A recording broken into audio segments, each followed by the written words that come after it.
Raw 6/29/2020. It's time to master blast this into drive, put it to the boards, and red team go!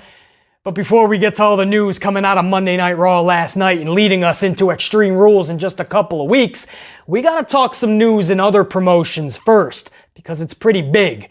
Like Gallows and Anderson announcing that they have signed with Impact Wrestling, not AEW, where a lot of us thought they could most definitely wind up. And coming off the heels of AEW landing FTR, that would arguably make AEW the place to be for tag team wrestling in all the world. Unfortunately, Tony Khan had to keep that checkbook kinda under wraps, and that's understandable. They just landed FTR. But damn, what an addition that would have been. And we know you can't hire all of WWE's castaways. But damn, Gallows and Anderson, right after FTR, that would make a statement, a bold statement, that talent, true talent, is not going to be misused in AEW, and AEW is going to see true talent and not let it drift away like Vincent Kennedy McMahon has done for years now.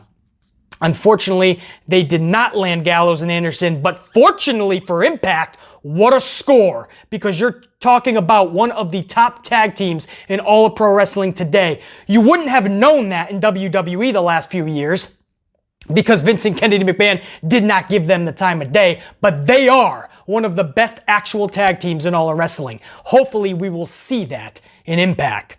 And Impact wasn't done either. Heath Slater just posted a vid of himself hitting the gym pretty hard, and in that video he said June 18th, coming soon. Of course, we all know June 18 is the date of Impact Wrestling's Slammiversary pay-per-view event. It looks like Heath Slater has also signed with Impact. Renee Young, she says that she has a big announcement she's going to make tomorrow. We know that Renee and Vince McMahon are kind of at odds as of late. Of course, Renee Young has contracted this Wabaka going around the world. We wish her nothing but the best. McMahon didn't want her saying anything, right? McMahon wants to keep everything under wraps so it doesn't get any or gain any traction in bad publicity. But Renee Young is pretty outspoken, right? She doesn't bullshit and she speaks what's on her mind. So Renee Young sent out a message a couple of nights ago when she had found out, told the world, and it helped others kind of come out and tell their story about contracting this Wabaka, like Kayla Braxton, for instance, and Adam Pearce and Jamie Noble. But Renee Young really started those messages, and McMahon did not like that, and we heard there's now some tension between the two. And then 24 hours later, Renee Young is now talking about a big announcement. And this is going to be placed on Wednesday evening. Well, that's the same night as AEW Fyter Fest. I'm just saying, I'm not trying to lead any conspiracy theories, but could Renee Young land in AEW? Was the tension so tight with Vince?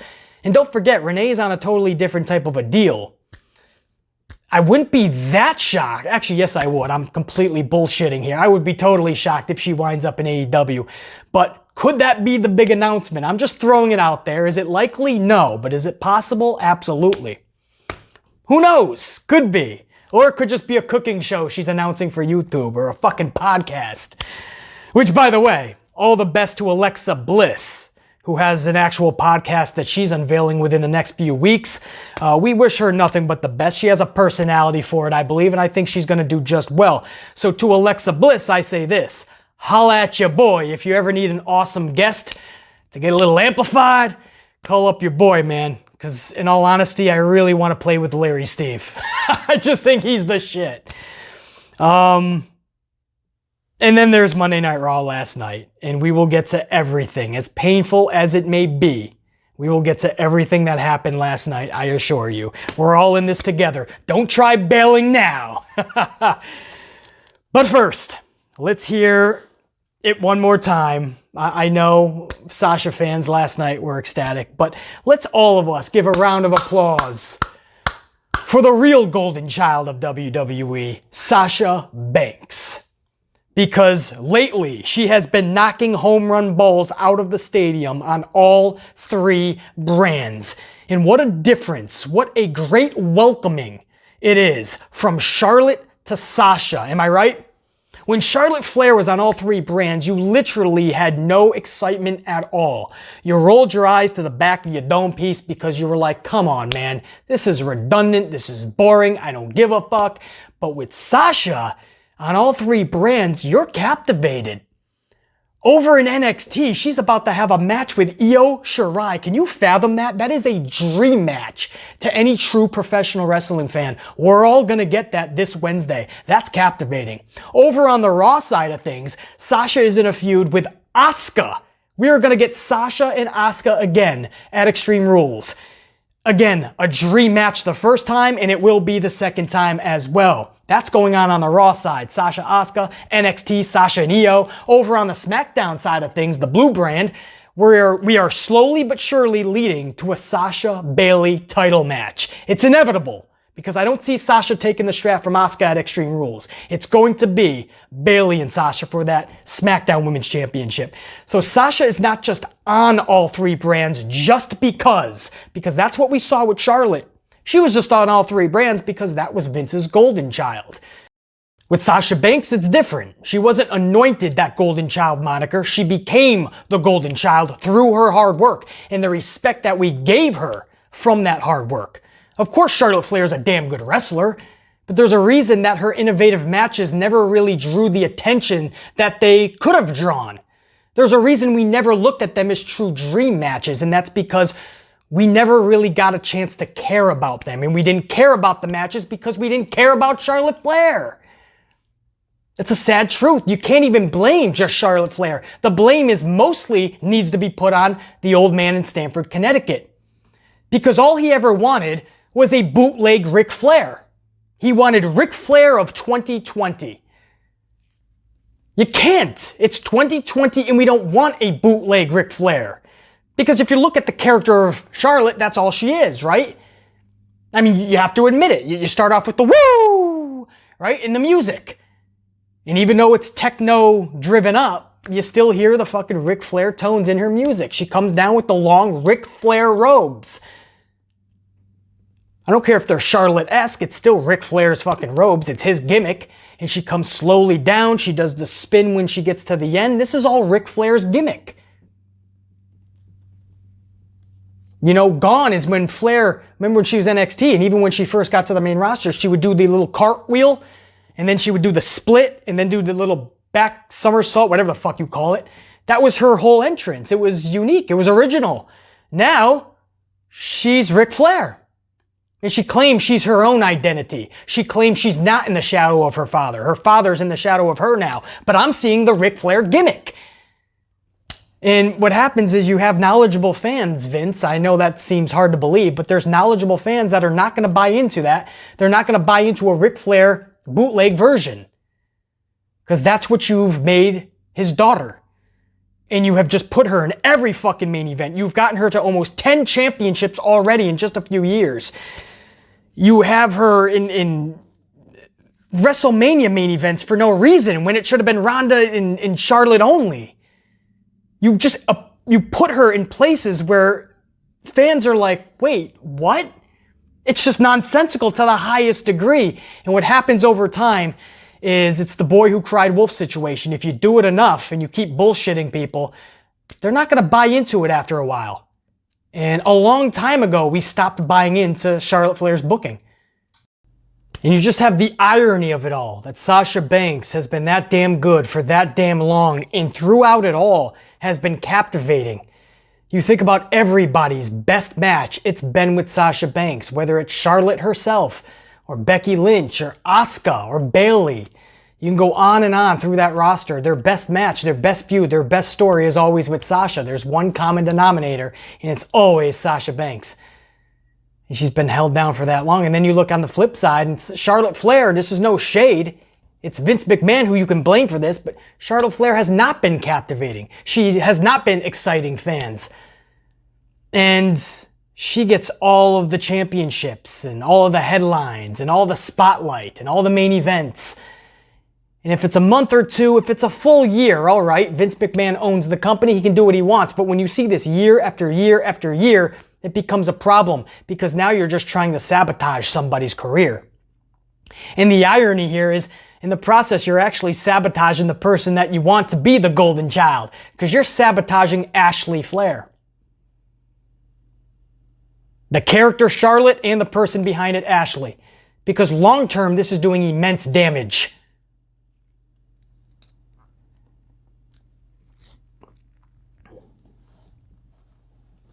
The real golden child is Sasha.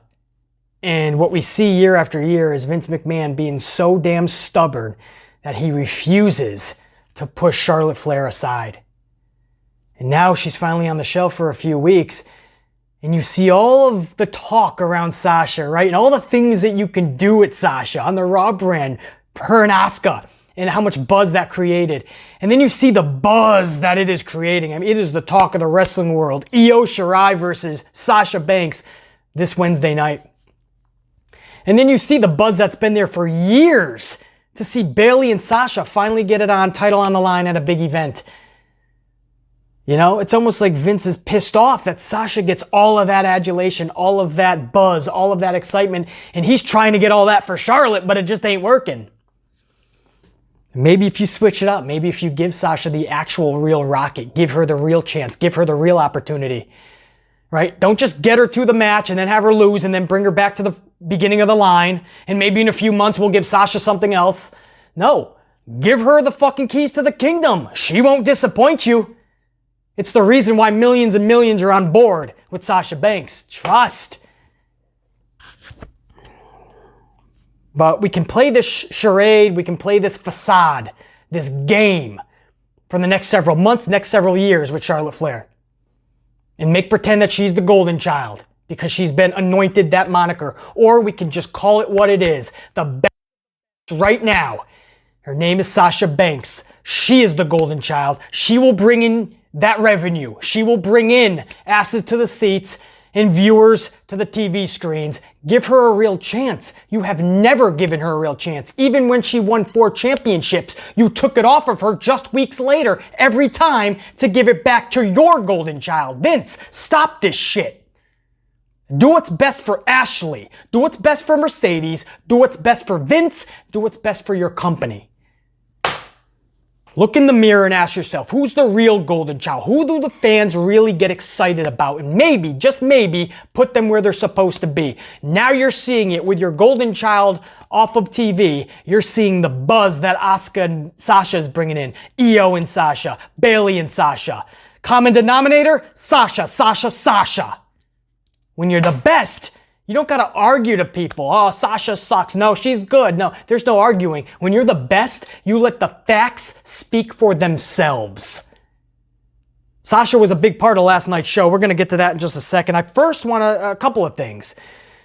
Number one, big thank you guys for SmackDown's video. The response and the reception that video got, guys. I took off to the Jersey Shore for the entire weekend after I filmed it.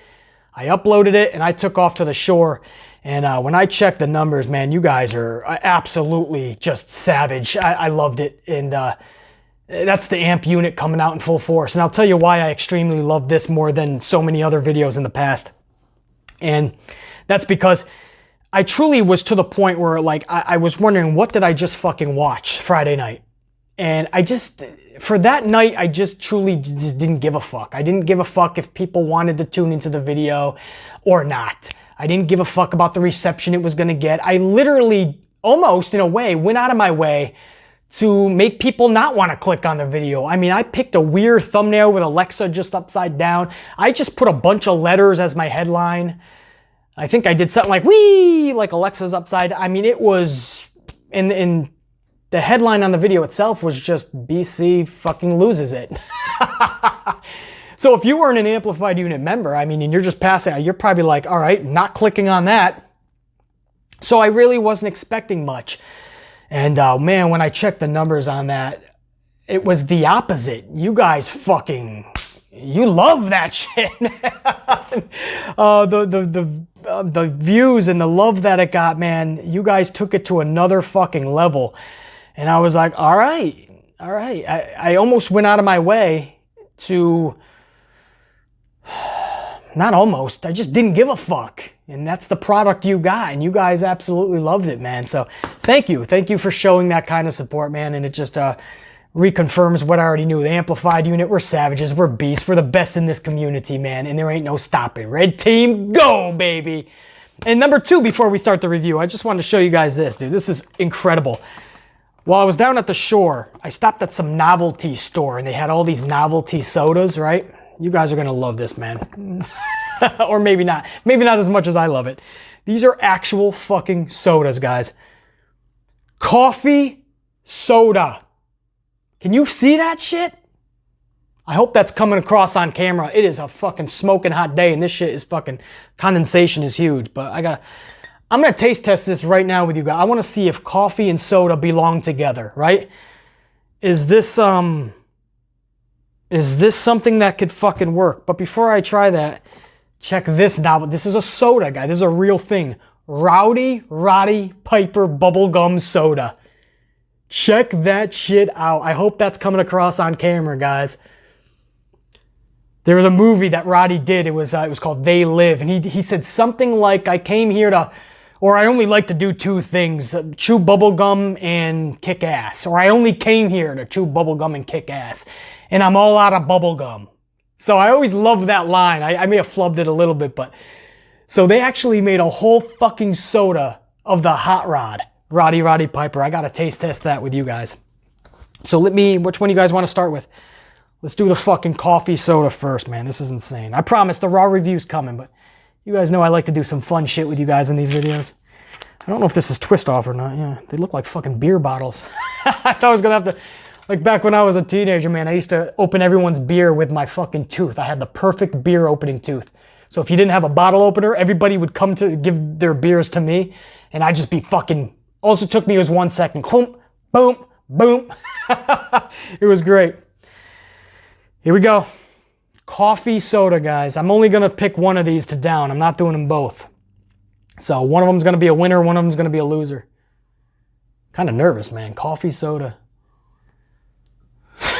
I can smell it, man. It's potent. You can smell the fucking coffee.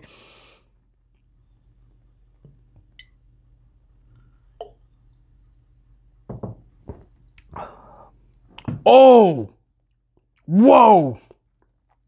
Oh, wow, is that strong, man?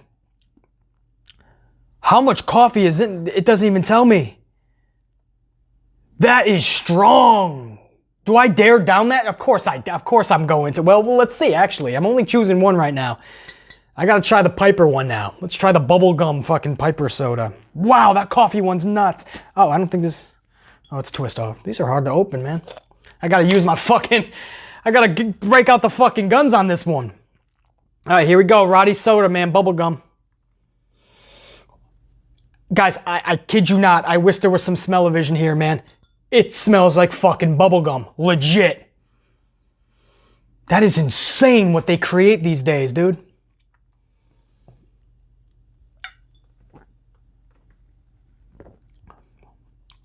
What the fuck? Wow. I literally just drank bubblegum. I am not even kidding, guys. Not that it just tastes a little like bubblegum or it smells like bubble. I literally just drank bubblegum. Oh, I don't... Man, I like to always be truthful with you guys, but I just lied, man. I'm not picking one. I'm gonna down both of these motherfuckers, and I promise you, I'll be right back in just a few seconds with the Monday Night Raw June 29, 2020 review. Cheers.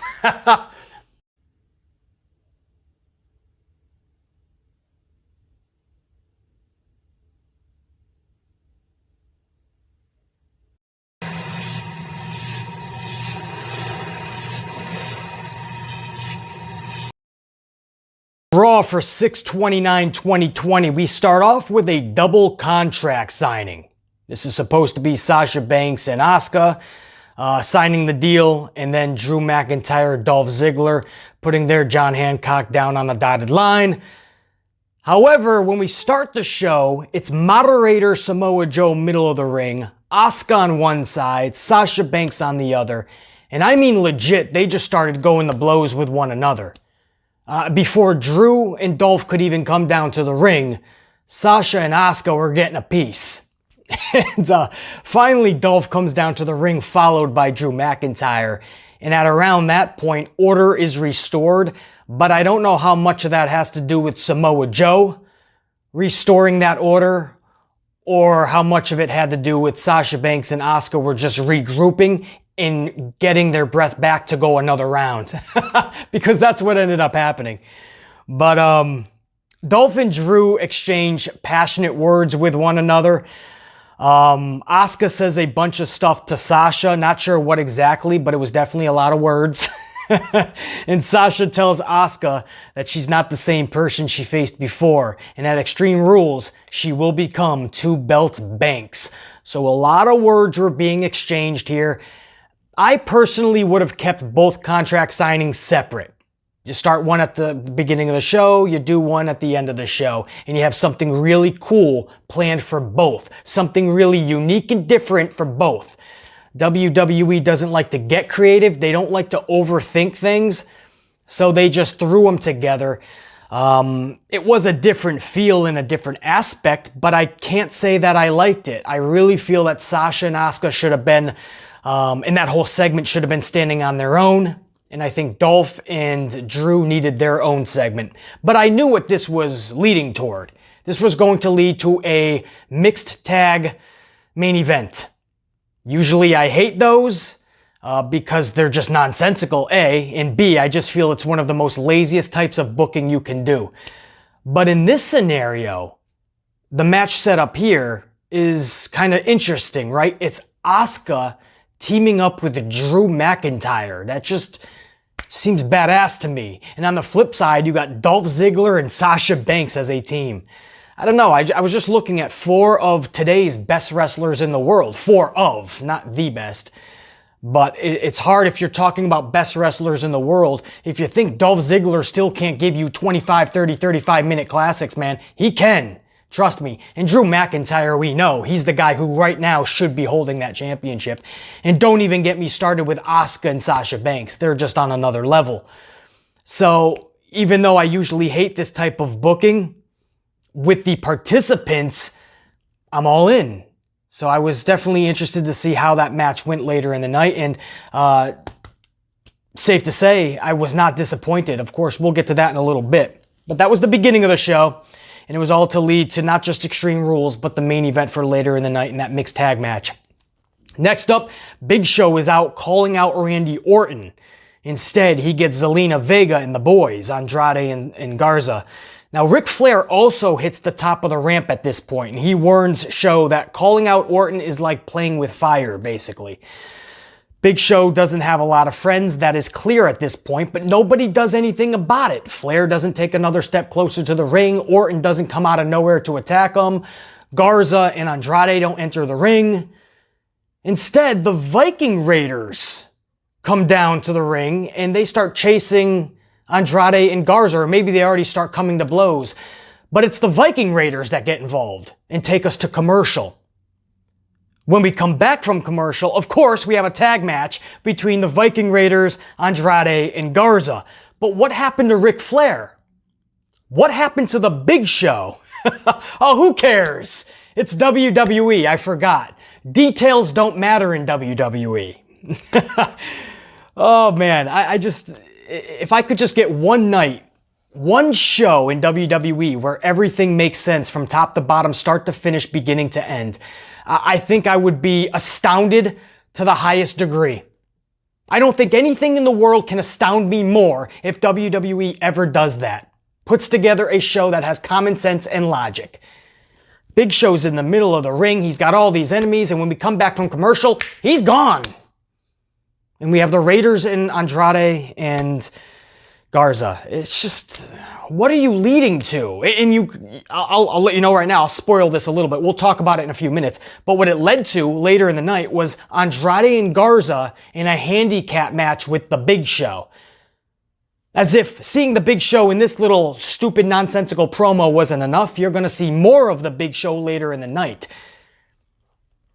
because that's what Vince McMahon thinks we need in 2020. Hey, I'm all about bringing in legends. I'm all about bringing in the old timers. I love seeing them. It's nostalgic. I still feel there's a place for them in the company and in those segments on our TVs. But if you think the Big Show is the answer in 2020, if you think the Big Show is the guy that we all want to see, Vince, wow, you're more fucked up than we originally thought. So anyway, the Raiders lose this match, by the way. Andrade and Garza, they win this match. I have no problem with them winning. They need victories right now. They're entering their prime. They're not even in their prime yet for WWE. They're entering it. And to say they've been booked 50-50 would be an understatement. But on the flip side, what the fuck are you doing with the Viking Raiders? Everybody that told me, don't worry, BC, all this comedy that we've been seeing for the last 2 months with the Street Profits, it's going to lead to something really cool, BC. And I said, really? Because I think you're fooling yourself, not the Ant-Man. And sure enough, here we are, 2 months later, and was all that comedy worth it? 2 months of throwing frisbees and axes and playing golf and basketball, Monopoly, who knows what they were playing backstage too. All of that led to a middle of Monday Night Raw championship match, which they ended up losing anyway. 2 months of comedy led to a championship match that most people didn't even see because it was stuffed in the middle of a Monday Night Raw, and they lost. So here they are a week later, 2 weeks later, whatever the fuck it is, and they're losing again to Garza and Andrade. A losing streak for the Viking Raiders. Oh yeah, those 2 months of comedy bits, all those segments, did you giggle? Did you laugh? Because I guess that's all that matters, because it did nothing for the Viking Raiders. I assure you, they were once looked at and respected, looked at in high regards. They were War Machine. And now, you don't know if they're going to come out to play a game of fucking Twister or if they're going to try to twist somebody's arm. It's sad. It truly is sad what happened to the Viking Raiders, and I don't even know if they can put them back on track. If they win the next 5 matches, if for the next 5 weeks the Viking Raiders are on a winning streak, does that save them? They've already been near ruined. I'm not one of those jamokes in the community that says everybody's buried every time they go on a losing streak, but that's pretty damn close to it. Or at least it's going to take a long time for the Raiders to get back into any limelight that we once thought they'd be in. Because coming out of NXT, it's just been one gaffe after another, one misstep after another. From the name, the second they got to the main roster and they started changing their name every week. Viking Experience, the Viking Adventure, the Viking Expedition, Viking Warrior, a Viking Experience. What are they now? The Viking Raiders, yes. The Viking Lions, the Viking Packers. Who knows? We didn't know. Every week it seemed like something was going to be changed with them. And then they changed their fucking individual names as well. So they weren't even what they once were in NXT. Forget War Machine. They were a shell of themselves even at the tail end of NXT. They got to Vince McMahon, and he just completely ruined them. Anyways, sorry, not sorry for the side rant on that. I just can't believe that all of that was for that. Or then again, you know what? I can believe it. I was the one telling you that's what it was going to lead to. There's too many people out there that still give the old man in Stamford credit or benefit of the doubt. Don't worry, BC, it'll be good. Sit back, relax, and enjoy it. And I try to say, no, it won't be good. He's literally destroying talent, and you're telling me to sit back, relax, and enjoy it. Enjoy what? Individuals that could be something really cool, really epic, really big, be really small, be unepic, be really horrible? Yeah, that's what I'll sit back, relax, and enjoy. Maybe not. Our number 1 ends with R-Truth defeating Ninja Tozawa to reclaim his 24/7 title. That's right, I said Ninja Tozawa. I know a lot of you guys don't actually watch the show, you just watch the Amplified Man. Well, I'm telling you, this is a real thing. Ninja Tozawa. And after R-Truth reclaimed his championship, he was chased by other ninjas. I don't know why this show isn't critically acclaimed. I don't know why it's not pouring in 10 million viewers a week. Ninjas are chasing around a fake championship. 24/7 title had such potential. I love the concept of the 24/7 title. I still think it could be something awesome if done correctly. What they have done to the 24/7 title is the most tragic of circumstances that we were hoping was not going to happen that ended up happening. Just call it the R-Truth Championship at this point. I mean, it literally is just part of his gimmick now. And I don't know what the fuck to say about the Ninjas that I haven't said in the past. We're into hour number 2 now. Seth Rollins and Rey Mysterio start the top of the hour. Seth is middle of the ring with Buddy Murphy in the corner. Mysterio is with Dominic by his side on the Tron. Some good promos back and forth. Aleister Black and Humberto hit the ring and pretty much ruined what I was enjoying between Seth Rollins and Rey Mysterio. And even Dominic was having some good words with Rollins. I was just into that. And then here comes Aleister Black and Humberto. And what's the reason? There is none other than to ruin it. And of course, have a tag team match, an impromptu. Everything has to be impromptu. Now, I know you're thinking, BC, well, that's the shock value, right? That's the surprise circumstance, right? Impromptu matches make you think that anything can happen at any time. Listen, I'm all for an impromptu match or two per show. But when every single match is set up by somebody running in the segment before, it's redundancy. The shock value is out the window. The surprise factor is no more because every match is being set up in impromptu fashion. It's fucking dumb. So this is what we set up for, man. We come back from commercial and it's Black and Humberto versus Seth Rollins and Buddy Murphy. At least it was a decent match. At least. Because at the forefront, I was not on board with this. Rollins ends up winning this thing with a stomp to Humberto. And then he teases taking out Humberto's eye, just like last week. But Aleister makes the save. Again, just like last week when they had that whole melee. This is just a continuation of the same shit we saw last week. Now, for Humberto, at least he's getting airtime. I don't look at that as a harm foul type situation. But I do see harm. I do see foul on how they're using Aleister Black. Just for a Seth Rollins-Rey Mysterio feud, you're going to use Aleister Black as the henchman. You're going to use Aleister Black as the gopher type guy, the middle guy, who's going to do all the dirty work to get Rollins and Rey Mysterio where they need to be at Extreme Rules. Aleister Black should not be enhancing anyone else. You should be enhancing Aleister Black's credentials, Aleister Black's benefits that he can give that company.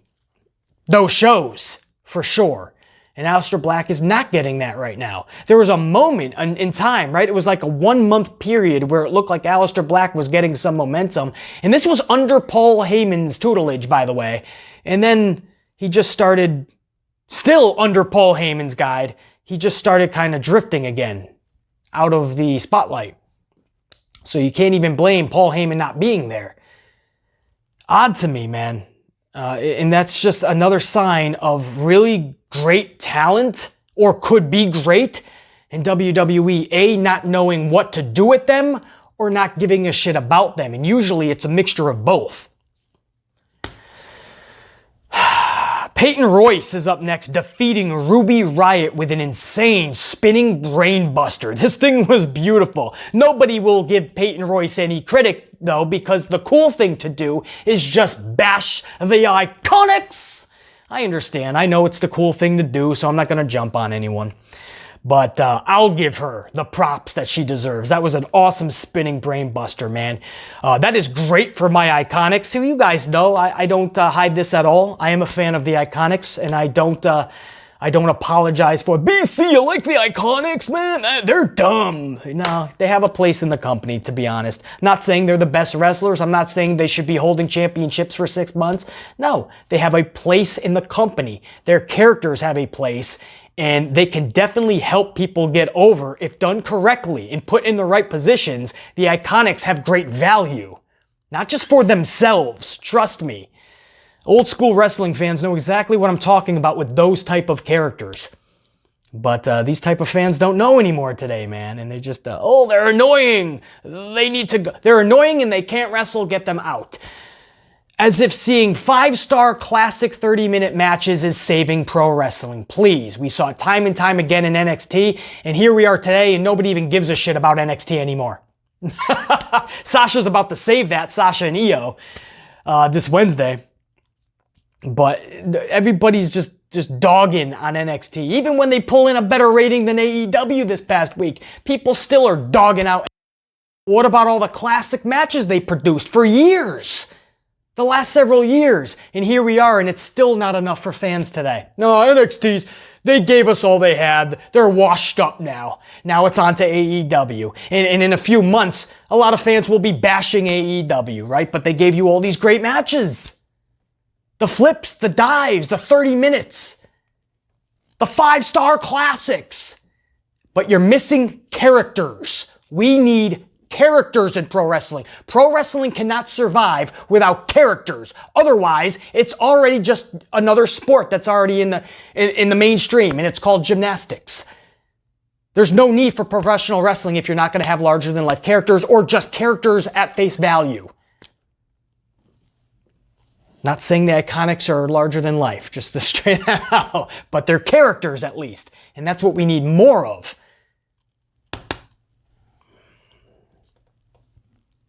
Anyway, that's great for the Iconics, that victory.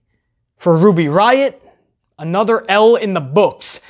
That's not good for Ruby, man. In case you were wondering, she hasn't won a match since February 11th, 2019. That's a true story. Now, I know she was out for almost a year with an injury recently, but still, February 11th, 2019?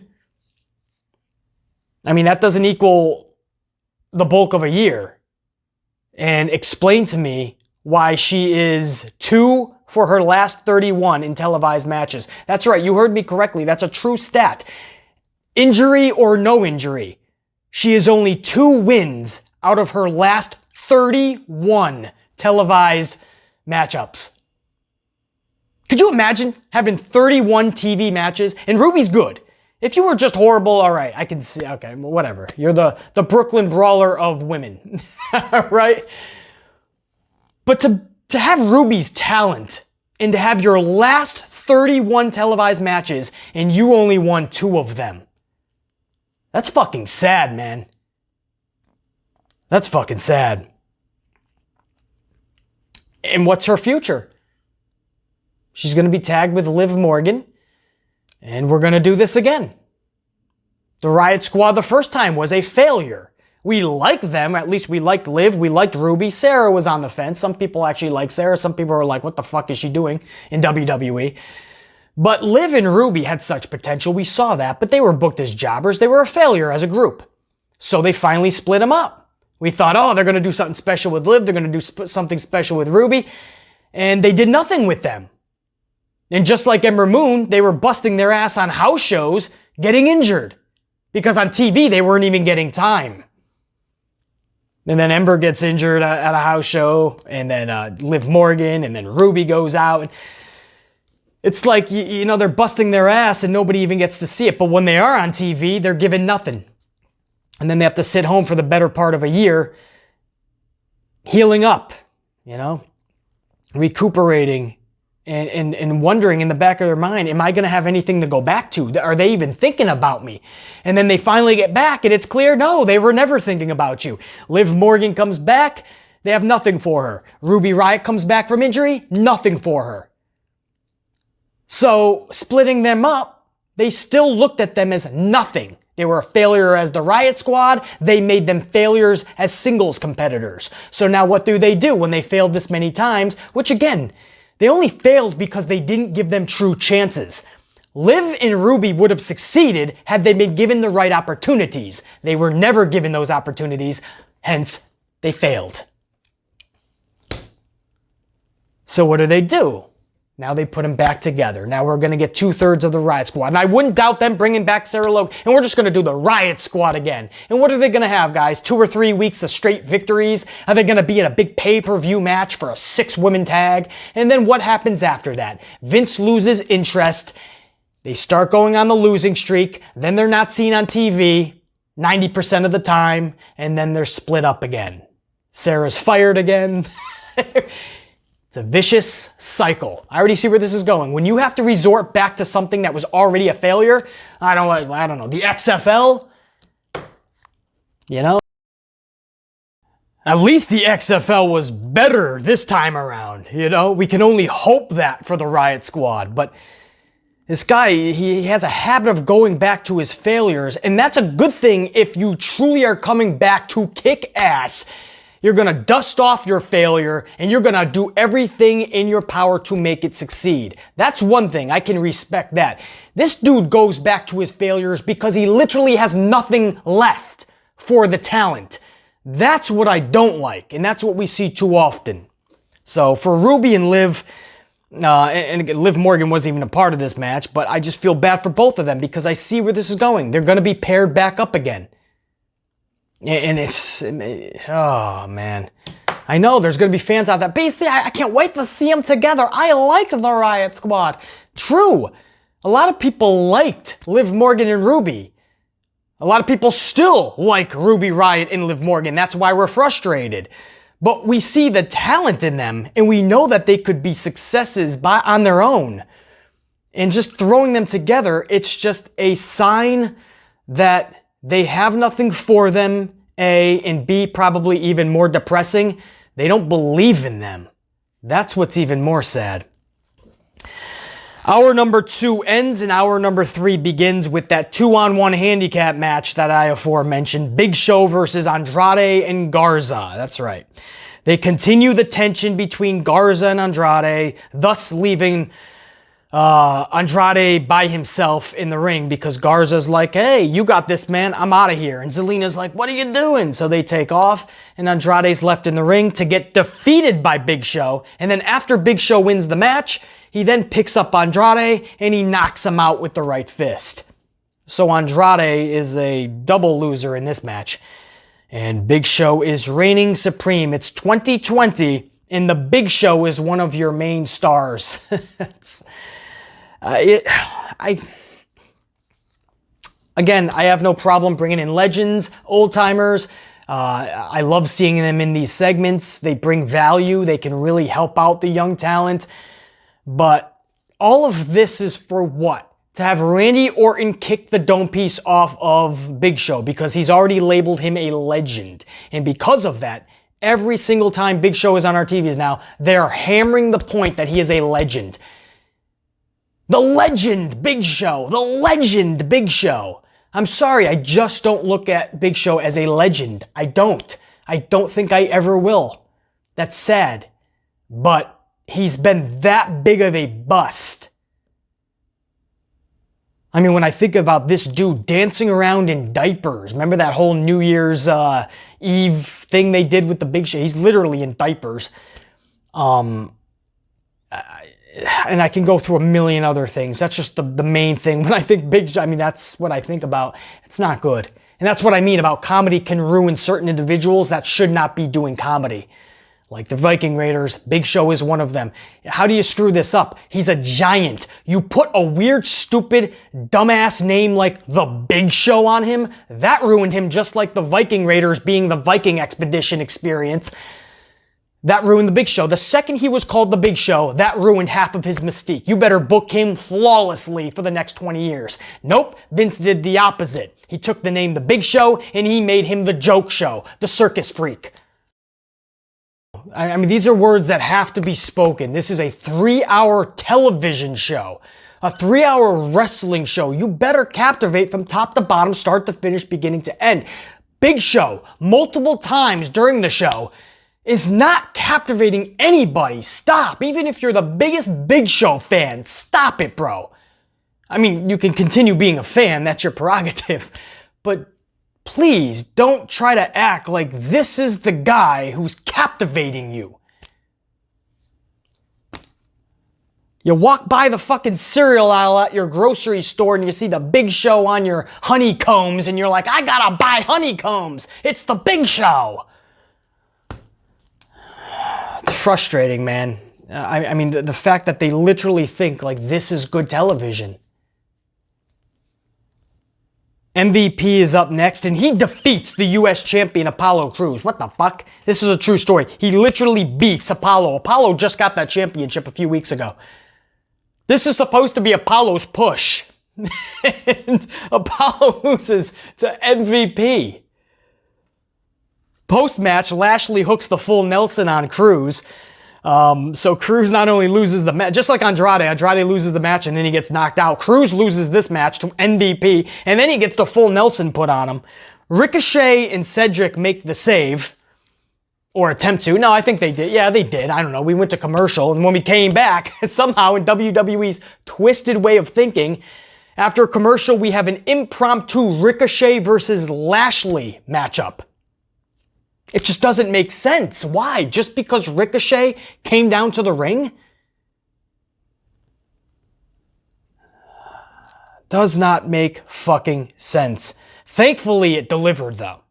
All right? I mean, just like everything, you think I'm not sitting back and giving everything a chance, even when I don't like it. You're wrong. I do. I give everything on the show a chance because I want to review it the most honest, brutally honest, truthful way that I possibly can review it. I don't go into anything just because I don't like it in a jaded aspect.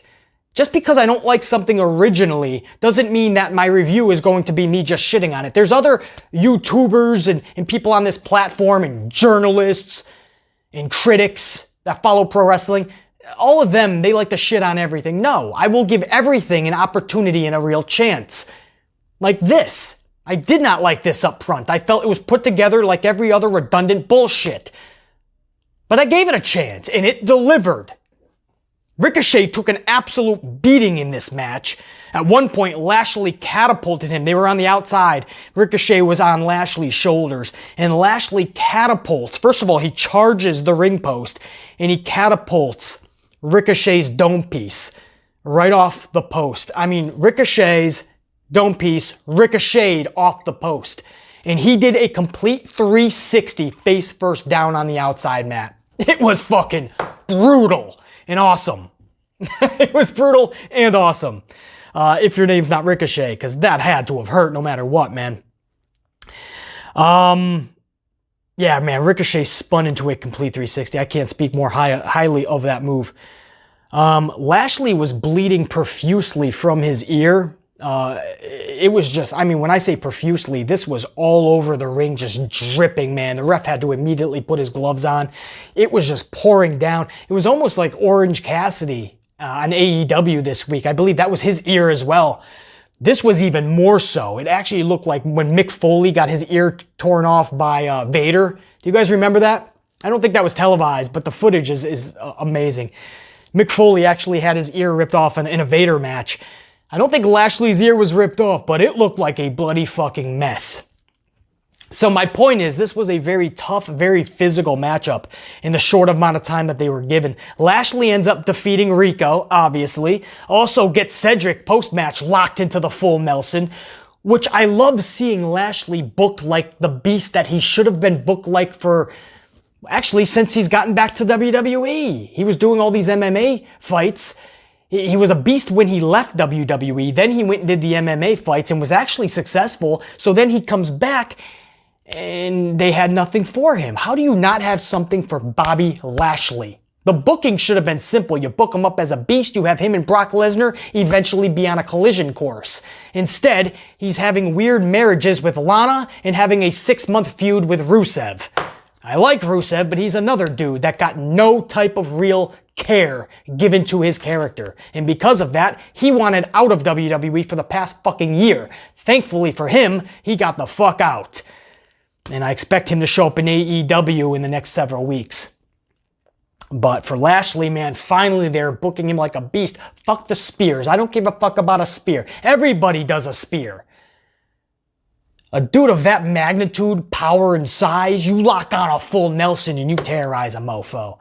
That's what I like to see in Bobby Lashley's booking. So I love how they're keeping that going. You know, with WWE, you'll see something for a couple weeks and then they go back 10 steps, you know, and you don't see it again. I'm liking what I'm seeing with Lashley. Main event was billed as a champions versus challengers match. Again, this was set up earlier in the night in the very first segment. This is Drew McIntyre and Asuka taking on Dolph Ziggler and Sasha Banks. Sasha Banks is beyond superstar status here. Everything she does just screams superstar status, man. And she's just fucking with another level. She has been for years. And her star power just keeps going up to the point where eventually McMahon will have no choice but to put the spotlight on this woman. She's that fucking good. And this was such a good match because it's like I said earlier, 4 of the best wrestlers in the world, arguably. Female-wise, no doubt Sasha Banks and Asuka are in your top 10 list. And Drew McIntyre and Dolph Ziggler, I'm sure, would make a lot of people's top 10 list. And that includes New Japan Pro Wrestling, your AEWs, even throw in your Impact. Throw in some UK talent, man. A lot of people would still have Dolph still in there. And of course, Drew McIntyre, he's at his best right now. I really do feel this is his prime. So these 4 really made this a little bit more interesting for me. If it was 4 other people, I gotta be honest, this would just be a nonsensical bullshit mixed tag match. The finish was just beautiful. Now, keep in mind, I can't stand roll-up victories. You guys know that. Can't stand them. Still, today, this morning, I can't stand them. But if you guys go back and watch how Banks rolled up Asuka at the finish of this, you'll say, damn, that was pretty sweet. And that's what happened. Banks, a very unique fucking roll-up combo on Asuka, and Banks defeated Asuka middle of the ring. At first, you guys know I love Sasha Banks, man. At first, you want to say, BC, you had to have been saying, all is right in the world. And I'm not going to lie. At first, that's exactly what I thought to myself. All is right in the world. Sasha just beat Asuka middle of the ring.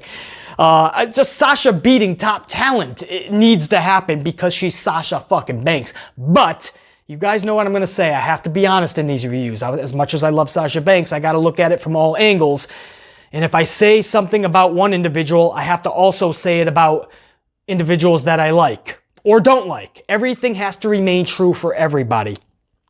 All kidding aside, as much as I love seeing Sasha win a match like that over Asuka, on the flip side, I can't stand when champions lose nonsensical matches. And what I mean by nonsensical is you have the champion in a tag match and she's the one that's eating the loss. She's the one looking up at the lights. I can't stand when champions, just like I said with Apollo and everybody, because that's WWE's MO. They always have their champions flat on their back looking up at the lights in matches that don't mean anything. And you want to say, well, BC, the matches don't mean anything. The titles aren't on the line. So isn't that no harm, no foul, BC? No, because every time we see them lose these nonsensical matches, we lose a piece within us that looks at them as a true champion. If you're a true champion, you can't even win this bullshit tag match. And subconsciously, we constantly take inventory of those nonsensical losses. To McMahon and to booking, it's just another insignificant loss. Nobody will care. Nobody will even remember it. But there's people out there like yours truly that is constantly remembering that. And even more importantly to remember here is that every human being is subconsciously taking inventory. So even up front, if we forget a loss or two that happened in the past, or we forgot about a losing streak, or this person's booking, subconsciously we haven't forgotten about it. And that is over time drastically changing how you see and how you look at an individual. These are true psychological aspects of our way of thinking, guys. Trust me on that. I've taken psychology when I did go to my community college courses. I took psychology and I really loved it, and I really clinged on to it even when I left community college. I still just, I really jumped into psychology. I love just how the mind works. And that's what we are constantly doing with everything in life. WWE especially, when we see our champions losing these type of matches. So no, I was not happy at all to see Asuka lose in that way. Again, for Sasha, awesome. For Asuka, the opposite of awesome. And this most likely, by the way, means that Sasha is in no way taking the title from Asuka at Extreme Rules. But I don't think we expected her to take the title from Asuka anyway. I don't think that's what this was about. I think we see where Sasha needs to take the title from, and that's her best friend Bayley. That's where Sasha should be winning that championship, not Asuka. Asuka just got that a few weeks ago, or after Money in the Bank, and she should be having a long title reign. And Sasha and Bayley need to finally culminate their feud. Hopefully at SummerSlam where we can get a crowd in there. If not, maybe we hold it off. I don't know how much more we can hold it off. We've already been waiting 5 fucking years, it seems, for Sasha and Bayley. But I don't see Sasha as taking the belt from Asuka. This isn't what this is about. It's Sasha and Asuka stealing the show yet again, which is what Sasha does time and time again with anybody she's in the ring with. She steals the fucking show. And she does it time and time again. So when there's somebody going, nah, Beasley, Sasha's not one of the best in the world, I say, you know what? I don't even got to argue with you. I don't even have to. This isn't even about opinion anymore. This is literally about facts. Go back and watch everybody's best match. Oops, common denominator is Sasha Banks. I'm sorry. Asuka as well has a lot of people's good matches, but their best match is with Sasha Banks. That's just facts. Sasha Banks is constantly upping her game by the show, by the match. I let facts do my speaking. I never have to argue with anybody. I always will let my facts do justice and be the deciding factor. Now, so yeah, just mixed feelings on that one, man. Sasha winning that match, just like, yes, all is right in the world. And then you see Asuka losing the match. It's like, no, not your champion. But they back themselves into a corner. They put themselves in the old baseball pickle, right? Where the guy's running back and forth, trying not to get tagged out. Somebody has to get tagged out here. You just put your 4 title participants for Extreme Rules, right? Dolph and Drew and Sasha and Asuka, and you put them all in one match. Somebody's going to get tagged out. Somebody is going to be made to look like the odd man out, or odd woman out in this case. And Asuka was the one tagged out. So this is what WWE does. I mean, sure, we get the good match, but what is your out? Like, how putting the match on the air is one thing, but how are you going to make everyone look good?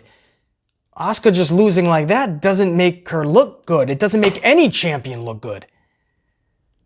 I don't know, man. That I didn't like, but it's beggars can't be choosers, man, seeing Sasha win that match. And again, this is going to lead to Sasha not winning that championship at Extreme Rules, obviously, because she just beat Asuka. So that's usually what we see, right? The challenger will beat the champion, and then all of a sudden the champion wins. That's the new MO for WWE in recent years. Let's already have the champion and the challenger face off. And we'll have the challenger beat the champion. And then when it comes time for the title match, the champion prevails. It's redundancy, brah. So I don't see Sasha getting this belt. And then, okay, that's fine.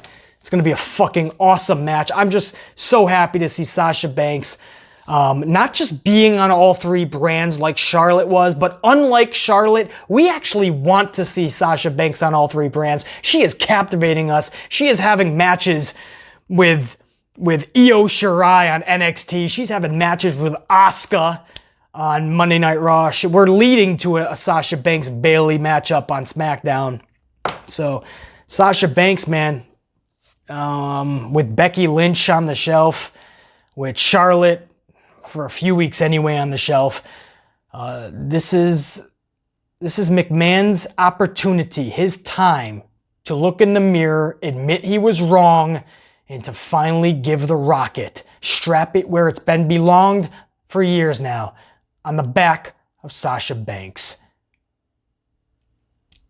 It's befuddling that we've gotten to this point, that I have to literally say that to this fucking day in June of 2020, that Sasha deserves more in this company. If I thought I'd be saying this a couple of years ago, I would say you got dropped on your dome piece a couple, 2-3 times too many times as a child, because there's no way I'm saying that in 2020. But here we are in 2020, and I'm still asking, begging, pleading that the spotlight be put where it belongs, on Sasha Banks. We're starting to see some really cool shit out of Sasha again. I've missed this. She's not just Bayley's sidekick, man. There's so much more to Sasha Banks, and she's still in her prime. So I'll leave it at that with my Sasha Banks. I can talk another hour on this girl easily, but I'll leave it at that, man. It's just really cool to see her and Asuka keep building what they have going for them toward Extreme Rules.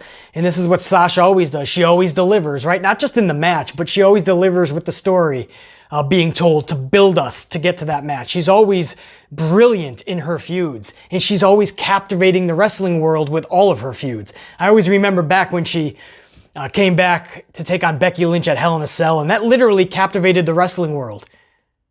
The night she came back, the weeks leading up to the match, and the match more than delivered. And then, just like every other time where Vince has her lose the big match, he brings her right back to the beginning of the line. But why? She's captivating the wrestling world. Why not continue that momentum? It's only going to help your company, Vince. But no, he just doesn't see it.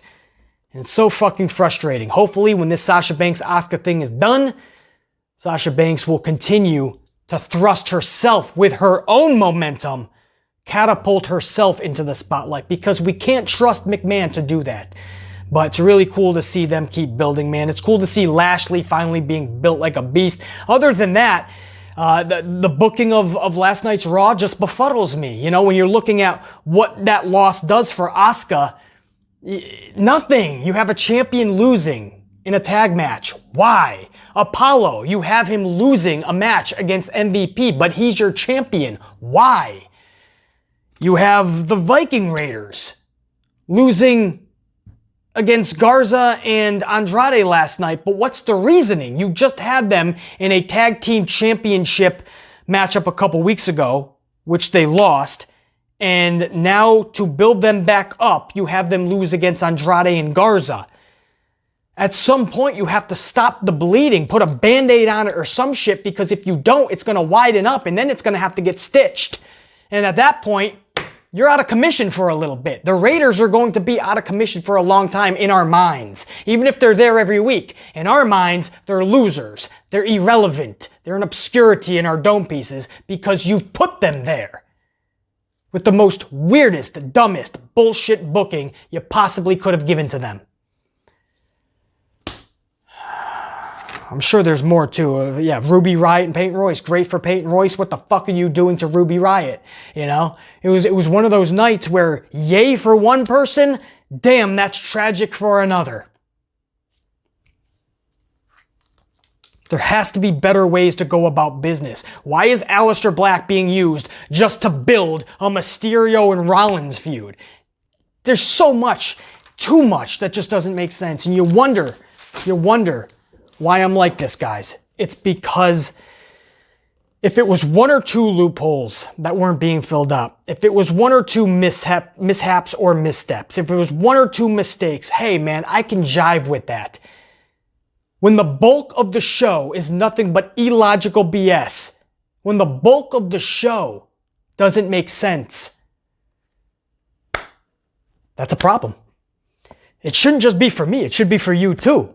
If it's not, then great. I don't know. I don't know how you stumbled upon this channel, and I'm guessing you watch because you really love the Ant-Man. Thank you. I appreciate that.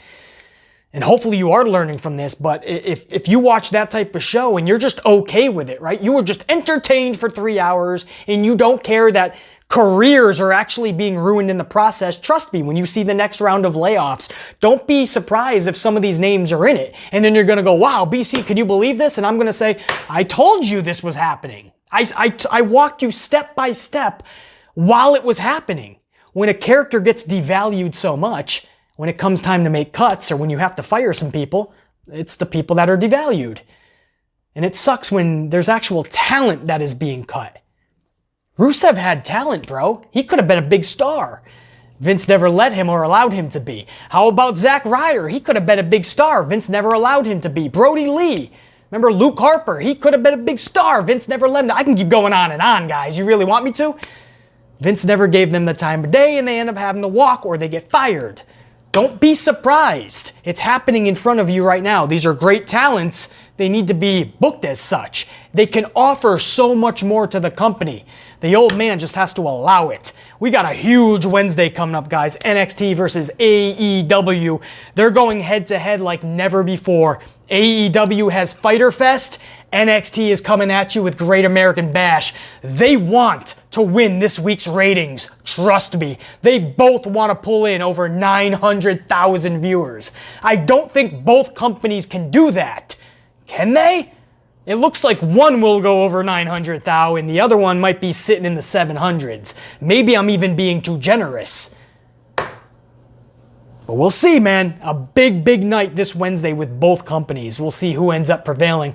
I'll obviously see you guys Thursday morning for a huge AEW NXT review. For now, I got a lot of these motherfuckers, trust me. For now, the Ant-Man. Check you later.